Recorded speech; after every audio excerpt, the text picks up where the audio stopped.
Hey guys, what's up? It has been an incredibly long minute and my apologies. Life has been super busy and you know, I'm just trying to figure out my work-life balance and I think I figured it out. Yeah, so I have been receiving a lot of requests both on my Instagram, comments on my my previous videos about tissue culture updates, and I'm here. I'm here to give you a tissue culture update on all of my tissue cultures that I had accumulated over, I guess, like the past year and a half, because I think last year was when I was really getting into it and really wanted to like experiment and try to grow them myself. So let's get into this video. I'm going to show you all the updates that I have on the current surviving tissue cultures. Alright, so let's kick off this video by talking about the tissue cultures that really disappointed me. And that would be the Florida Beauties and the variegated billetize. And you know what? I think the reason why I stopped filming was because I was waiting for my tissue cultures to do something and to just show some variegation so that I had some content to come back and show you. But I got nothing to show you except for a lot of green foliage. So these are the variegated billetize, and you know, it's put off some significant growth. I have here a new leaf, lots of new leaves, lots of new growth, but as you can see, they are very green and incredibly disappointing, but it is what it is. And some of them look really sad, but you know, I had a power outage at one point and I didn't realize that, or I forgot that everything was on a timer, and because I didn't go back up and check on them, they didn't have like light and humidity for several days, which is why they look kind of sad. So some of my tissue cultures do look sad, especially the variegated ones, or the supposed variegated ones. But yeah, so that's the reason why these guys look kind of sad and weathered, but there's new growth here, and it's definitely not variegated. So what I would actually recommend to anybody who is getting into tissue cultures for the first time and you do want to get a like a variegated plant, please pick up a plant or a tissue culture that already shows variegation. I think that's the best way to go about it, because otherwise you're gonna end up with like just green. So these are the Florida Beauties and they are straight up green. Like there's no variegation at all. But I mean, it is what it is. Like I took a risk when I purchased these plants and I knew that I was taking a risk, but I just didn't think it was gonna turn out to be like entirely green and there was gonna be like no variegation. Like, yeah. So these three were purchased at the same time, but like they all have different levels of growth, and I think that's just because of the outage that I had. But yeah, like these guys, it's just so green. I thought for sure this was gonna come out looking kind of variegated. Oh wait.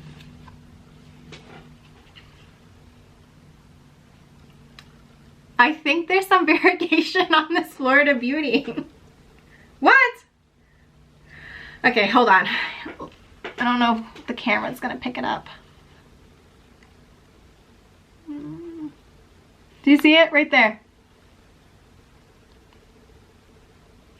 There it is, right here. That little speck of variegation. So sad. There's no variegation on this one. Maybe it's because it's a new leaf and it hasn't like fully developed yet.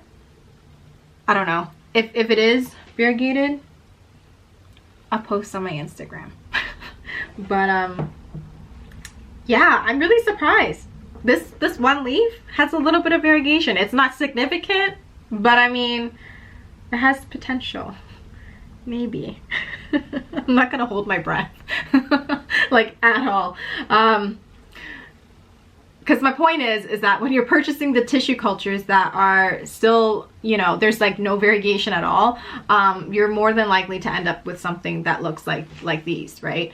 So to even see like the speck of variegation on this is just so surprising to me. Like I'm really I'm like over the moon right now. But anyways, I don't know, I'm still shocked. But I'm trying to say is that in any case, all of these tissue cultures are very healthy. Like they're pretty hardy. They survived a blackout. They're putting off new leaves, and they're all choosing life. So I don't know, if you're looking for variegated plants, please just pick up variegated tissue cultures to start off with. So this is the only surviving Florida Beauty that I had purchased that was already showing variegation. Now, there's like a crazy balancing act that you need to do when you're purchasing variegated plants. I found that the ones that were more green, you can throw them in soil and it'll be fine. Like, no issues. But the ones that had high variegation, like this one, I threw it into soil and then it just started melting off. Like, I was just having a moment where I was like, what is happening? This is just, what am I doing wrong? And I think it's just because it's so highly variegated, it couldn't sustain itself. So it started melting off, wasn't developing roots. And even when you look at this, the variegation is intense. Like, there's hardly any green. So like, that's the reason why this is still in stratum. And I feel like stratum is life. I'm like a huge fan of stratum now because it just brought back my plants. And I was like, okay, you guys like it, I'm just gonna give it to you. I have like a huge bag that's gonna go to waste. So happy to give my plants stratum. And for some reason, they just grow like way better. I don't know what it is, but it just prefers it. So bottom line, if you want a variegated billieti or a Florida Beauty, get the tissue cultures that already show variegation. And you know what, whether it's variegated or not, I really think that you should just throw them into stratum and just let it be, because stratum was super easy to work with. It wasn't finicky, it wasn't super messy, it just so easy to work with, and they just grew. So highly recommend stratum. Highly recommend just picking up tissue cultures that are already variegated. Now onto the Thai constellations. I think this is the reason why everybody has been messaging me, because you guys all want to see my Thai constellations and how are they doing, did they survive? And yes they did. Here we are. Now I know I started off with like, I think 6 or something, but some had withered away through my trial and error. Some I had sold, and now I'm left with just 3. This one actually was from the second batch. The first batch that I had purchased just like dead. They all died. So I had purchased a second batch, and this was the only one that I was able to keep alive with stratum. So this is the Thai constellation that I had purchased from Thailand. And if you recall, I was wondering if maybe this was actually, oh, it's not focusing. There you go. I was wondering if this was actually like a Monstera albo, because the variegation was just so unique and the leaves felt different. But as it grew and put off new leaves for me, it's a Thai constellation. It's definitely a Thai constellation. And it's just a very highly variegated Thai constellation. Nothing more to say other than that. The roots look really good. They look so good that some of them are actually growing upwards. So I definitely need to repot this weekend. And I think it's a good time to repot it right now too, because it's not putting off a new leaf or anything like that. But yeah, so it's surviving, it's making it, you know. And these guys were the Thai constellations that I had purchased from a local seller here in Canada, and these were the creme brulee batch. And yeah, they look pretty good. Why are they varying in size? Can't tell you. I think it's just like the genetics of the plant itself. So much like the Florida Beauties, like all the Florida Beauties here were all purchased like at the same time. These were from the same bag and they just grow differently. They all received the same nutrients, same water, same substrate, and they do what they want to do. So I can't explain why this one is significantly bigger than this one. It's just the luck of the draw, I guess. But yeah, these were supposed to be the creme brulee, highly variegated Thai constellation, and it looks pretty basic to me. It looks like a regular Thai constellation, but maybe when it gets bigger and much more mature, it'll, you know, put off more variegation. Yeah. I did have a question with regards to when should you transfer your plant from stratum to soil. And honestly, I feel like I don't know how to answer that question, because I personally feel like if you are a very experienced house plant gardener, you would be able to transfer the plant from stratum to soil whenever. Like you can have like little baby roots and you can transfer it to soil and it'll survive. And if you're a very inexperienced, you know, person who's getting into plants for the first time, transitioning from stratum to soil, you may actually shock the plant because you're not sure how to properly acclimate them. Or, you know, even for me, like I've been doing this for, I don't know, since the pandemic. It's been a long time. So like even for me, I still struggle to acclimate my plants sometimes. And you know what? You can do everything right, but your plants just might be like, not today. Nope, don't want to do it. And sometimes the plant just prefers, you know, a particular stratum. Like I have a Thai constellation back there and it was growing just fine in, you know, ponds, and I think I had like coarse perlite, but then I had this bright idea to put it into soil because everybody else was putting it into soil and they had like this beautiful plant, and I was like, okay, me too. And then it just like died. It didn't like completely die, but like the leaves started to like, you know, go yellow. It was like in complete shock, and now it's currently back in ponds and it's doing great. Actually, I'm gonna bring it over. This is that Thai constellation. This is the Thai constellation that I had imported in like a year and a half ago. And I was like, okay, you're at a great size right now. Your roots look very robust. I think it's time to be in soil. And it gave me a big heck no. It decided to drop all of its leaves. This is like the original leaf. And I was just happy. I was just mortified. So then I was like, you know what? It was doing perfectly fine in ponds. Let me go ahead and put it back in ponds. And then it put off this leaf. And then this leaf. Like I just got this leaf 3 weeks ago. Like, so, you know what? So I don't know. Like to answer your question, like when is it a good time? It's really, I feel like it's a combination of you as an experienced person who knows plants and the health of the plant. So sometimes, you know, if the roots are like obviously super very fine and it's not robust, don't shock it. Don't do that. Maybe you can put it in like a very chunky aeroid mix that's already like pre-moist, but maybe even doing that, like the plant might decide to be like, no, don't like it, and it may yellow, it may go into shock, you may lose the plant.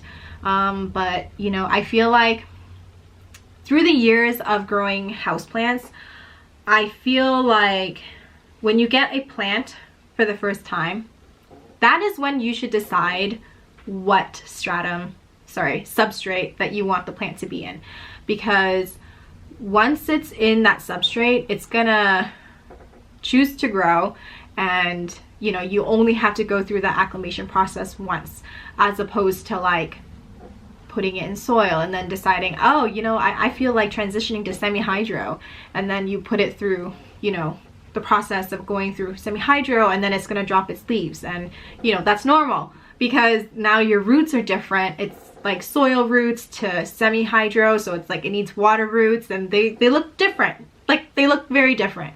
So I'm sorry, it's like a non-answer answer.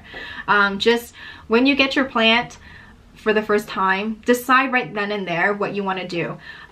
Personally for me, this plant right here that is in stratum, I'm gonna leave it in there until I think it's mature enough to handle being transitioned to either ponds or soil. Like it's just look at it. Like if you just look at this plant, there's like no stem. It hasn't like shot up or anything like that. It just looks very juvenile to me, and I just don't want to risk killing it. That's just the bottom line. Like I don't want to touch it. I'm just gonna leave it alone until it gets to like, even if it were to develop like a dinky little stem like this or any of these, I just needed to get to this. Once it has like a stem, I'll consider putting it in like ponds or transitioning it out. But if it's not broke, don't try to fix it. Just leave it be. Like it can survive in the stratum. Actually, this plant, it was struggling a little bit when I put it back into ponds, and it wasn't until that I had put a layer of stratum on the bottom was when it decided to choose life. So